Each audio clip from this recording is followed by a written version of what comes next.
Hi అండి అందరికీ. ఈరోజు ఎంతో రుచికరమైన నా స్టైల్లో ఉగాది పచ్చడి ఎలా చేసేయాలో చూసేద్దాం, వచ్చేయండి.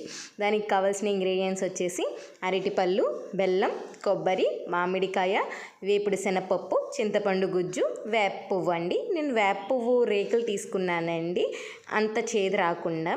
మనం ఇప్పుడు ప్రొసీజర్లోకి వెళ్దామండి. చింతపండు గుజ్జులోకి అరటిపళ్ళు వేసుకుని కొంచెం బాగా స్మాష్ చేసుకోండి. తర్వాత కోరిన బెల్లం వేసుకుందామండి. తర్వాత కొబ్బరికాయ, మామిడికాయ చిన్ని చిన్ని ముక్కలు కోసుకుందాం. అప్పుడు మనం తినడానికి చాలా అంటే చాలా బాగుంటుంది. ఇవన్నీ వేసుకుని బాగా మిక్స్ చేసుకుందామండి. ఇవి మిక్స్ అయిన తర్వాత వేపుడు శనగపప్పు కూడా వేసుకుందామండి. తర్వాత మన మెయిన్ ఇంగ్రీడియంట్ వేప పువ్వు కూడా వేసుకుని బాగా కలుపుకుందామండి. బాగా వాటర్గా కాకుండా ఒక్కసారి నేను ఇలా చేసినట్టు మీరు చేసుకోండి, చాలా అంటే చాలా బాగుంటుంది. చాలామంది వాటర్గా చేసుకుంటారు, అలా కాకుండా ఇలా ఒకసారి ట్రై చేయండి. ఎలా వచ్చిందో నాకు కామెంట్ చేయండి, మర్చిపోకుండా ట్రై చేయండి. అలాగే దీంట్లో మీరు కావాలంటే కొంచెం కారం, కొంచెం ఉప్పు వేసుకోండి.